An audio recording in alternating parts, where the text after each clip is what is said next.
నమస్కారం, NS news కి స్వాగతం. నా పేరు ఉషా. ముందుగా ముఖ్యాంశాలు. చిన్న చింతకుంట మండల కేంద్రంలో వాల్మీకి మరియు ముదిరాజ్ కమ్యూనిటీ హాల్ నిర్మించేందుకు భూమి పూజ చేసిన పార్లమెంట్ సభ్యురాలు శ్రీమతి డికే అరుణమ్మ. ఈ కార్యక్రమంలో మండల అధ్యక్షులు దశరథ, జిల్లా నాయకులు పవన్ కుమార్ రెడ్డి, ప్రశాంత్ కుమార్ రెడ్డి, నంబిరాజు, వెంకటేశ్వర్ రెడ్డి, రమేష్, నాయకులు మరియు కార్యకర్తలు, అభిమానులు పెద్ద సంఖ్యలో పాల్గొన్నారు.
ఈరోజు ఎంపీ నిధుల నుంచి ఇక్కడ కమ్యూనిటీ హాల్ ఒకటి నిర్మాణం చేయడానికి శంకుస్థాపన చేయడం జరిగింది.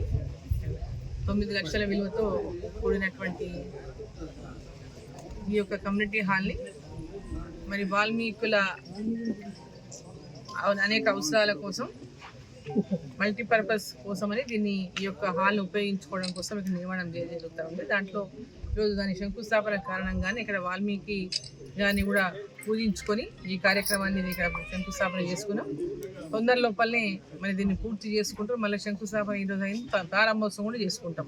అందుకని దీని నిధులకు కూడా ఎలాంటి ఇబ్బంది ఉండదు. ఎంపీ ల్యాడ్స్ కాబట్టి నిధులు రావేమనేటటువంటి అనుమానం కూడా, భయం కూడా అవసరం లేదు. కాబట్టి తప్పకుండా ఈ బిల్డింగ్ పూర్తయిన వెంబడి, బిల్ రికార్డ్ అయిన వెంబడే దీనికి ఫండ్స్ కూడా రిలీజ్ కాబడతాయి. కాబట్టి ఎలాంటి ఇబ్బంది కూడా ఉండదు ఫండ్స్ రిలీజ్ కోసం కూడా. సో అభివృద్ధి విషయంలో ఎంపీ నిధుల నుంచి అనేక కార్యక్రమాలు, అంటే మనకు ఉండేటటువంటి పరిధి ఏంటంటే 7 నియోజకవర్గాలు. 7 నియోజకవర్గాల్లో సంవత్సరానికి మాకు 5 కోట్లు కేటాయింపు ఉంటుంది. 5 కోట్లలో ప్రతి నియోజకవర్గానికి కూడా 60 లక్షల కంటే 70 లక్షలు ఒక్కొక్క నియోజకవర్గానికి వస్తుంది. ఏదైనా అత్యవసరమైనటువంటి పనులు కావాలన్నా, ఏదైనా ఊళ్ళల్లో మాకు చీకటి ఉంది, లైట్ హైమాస్ లైట్ కావాలన్నా, ఏదైనా ఎక్కడన్నా ఇక్కడ ముఖ్యంగా కమ్యూనిటీ హాల్ కొరత లేని చోట కమ్యూనిటీ హాల్ కావాలన్నా, అవసరమైనటువంటి ముఖ్యమైనటువంటి పనుల కోసమే ఎంపీ ల్యాడ్స్ నుంచి మనం ఖర్చు చేయడం జరుగుతుంది. కాబట్టి అదేవిధంగా ఇక్కడ అందరూ కోరిన వాల్మీకి సోదరులందరూ కోరినటువంటి నేపథ్యంలో ఇక్కడ ఈ కమ్యూనిటీ హాల్ కోసం మనం ఇక్కడ శాంక్షన్ ఇప్పించడం జరిగింది. మరి ఈరోజు ఆ పనులు కూడా ప్రారంభం చేసుకుంది. అభివృద్ధి విషయంలో కేవలం ఎంపీ నిధులతోనే కాకుండా కేంద్ర ప్రభుత్వం నుంచి వస్తున్నటువంటి అనేక అభివృద్ధి కార్యక్రమాలను ప్రజలకు అందించడంలో కానీ, ప్రజలకు అవగాహన కలిగించడంలో కానీ పెద్ద ఎత్తున ఈరోజు జిల్లాలో గ్రామం ఉన్నటువంటి ప్రతి కార్యకర్త కూడా ఈరోజు కేంద్ర ప్రభుత్వం ఏం అభివృద్ధి కార్యక్రమాలు చేస్తుంది, కేంద్ర ప్రభుత్వం నుంచి ఏ పథకాలు వస్తున్నాయి, వీటన్నిటిపైన కూడా అవగాహన ఈరోజు పెద్ద ఎత్తున ప్రతి గ్రామంలో ఉన్నటువంటి కార్యకర్త కూడా ఇవాళ కలుగుతుంది, ప్రజలకు కూడా కలుగుతూ ఉంది. ఈరోజు సామాన్యులకు ఇంతకుముందు ఎప్పుడంటే రేషన్ కార్డు అనగానే రేషన్ బియ్యం అంటే ఈ రాష్ట్ర ప్రభుత్వమే ఇస్తుంది అనేటటువంటి ఇది ఉండేది.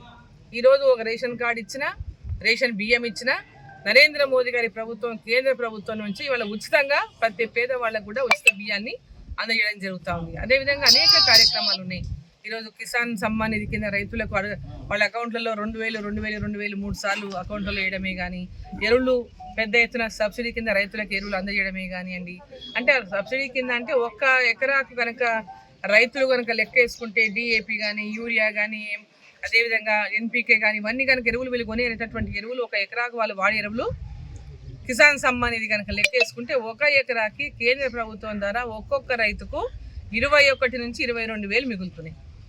కాబట్టి రైతులందరూ కూడా ఈ విషయంలో కూడా గమనించాలని చెప్పి ఈ సందర్భంగా కోరుతా ఉన్నా. ఇక్కడ ఉన్న ప్రభుత్వం రైతు బంధు ఇస్తా అని చెప్పి 15,000 ఇస్తానని ఇప్పటిదాకా రైతు బంధు 15,000 ఇవ్వలేదు, మన దాన్ని 12,000 అన్నారు. 12,000 కూడా అందరికీ అందియలేదు. సో ఇట్లా ఇచ్చిన మాటను తప్పకుండా రైతులకు ఏదైతే ఎలక్షన్లలో ఎలాంటి హామీ లేకున్నా రైతుల యొక్క సంక్షేమం కోసం నరేంద్ర మోదీ గారు అనేక కార్యక్రమాలు చేపట్టింది. గిట్టుబాటు ధర అయితేనేమి, అనేక రైతులకు రైతులకి ఈరోజు పెద్ద ఎత్తున గిట్టుబాటు ధరలతో పాటు డ్రోన్ ద్వారా కూడా వాళ్ళు పంటలల్లో పొలాలల్లో ఎరువులు వేసుకోవాలనుకున్నా, మందు కొట్టాలన్నా డ్రోన్ కూడా ఈరోజు ఏర్పాటు చేస్తూ ఉన్నారు. ఎక్కడైతే ఏ గ్రామంలోనైనా మహిళా సంఘం ద్వారా డ్రోన్ కనుక అప్లై చేసుకుంటే ఆ గ్రామంలో ఉన్నటువంటి రైతులందరూ దాన్ని ఒక్కొక్క రోజు కిరాయిగా తీసుకొని ఒక పొలానికంతా మీరు రోజు 2 రోజులు 3 రోజులు మందు కొట్టుకుందని కనీసం 2-3 గంటల్లోనే మీ తోటలో మీ చేనుల మొత్తం మందు కొట్టుకోవచ్చు, ఎరువులు వేసుకోవచ్చు. ఆ విధంగా డ్రోన్ను కూడా ఇవాళ నరేంద్ర మోదీ గారు రైతుల కోసం అందజేస్తూ ఉన్నారు సబ్సిడీ కింద. సో ఇవన్నీ అనేక పథకాలు ఉన్నాయి, అనేక కార్యక్రమాలు ఉన్నాయి. ఇవన్నీ కూడా తెలుసుకోవాలి, మీకు అర్థం కావాలంటే లోకల్ బాడీలు అంటే స్థానిక సంస్థలు అంటే వార్డు మెంబర్లు కానీ, ఎంపీటీసీలు కానీ, జెడ్పీటీసీలు కానీ, ఎంపీపీలు కానీ, జిల్లా పరిషత్ చైర్మన్లు కానీ వీళ్ళందరూ కనుక భారతీయ జనతా పార్టీ నుంచి గెలిస్తే ఈ కేంద్రం నుంచి ఏమేమి వస్తాయని చెప్పడానికి మీకు వాళ్ళకంతా కూడా అవకాశం దొరుకుతుంది, మీకు అందరూ తెలుసుకునేటువంటి అవకాశం దొరుకుతుంది. కాబట్టి రాబోయేటటువంటి స్థానిక సంస్థల ఎన్నికల్లో కూడా మీరు అందరూ ఒకటై అందరినీ చూసిండు, అన్ని పార్టీలను చూసిండు. ఒకసారి నరేంద్ర మోదీ గారి యొక్క నాయకత్వంలో తెలంగాణలో కూడా భారతీయ జనతా పార్టీని గెలిపియాలి. ఈ స్థానిక సంస్థలు గెలిపించుకుంటేనే రేపు రాబోయేటటువంటి అసెంబ్లీ ఎన్నికల్లో భారతీయ జనతా పార్టీ ఘన విజయాన్ని ప్రజల మనసుల్లో ఉంది.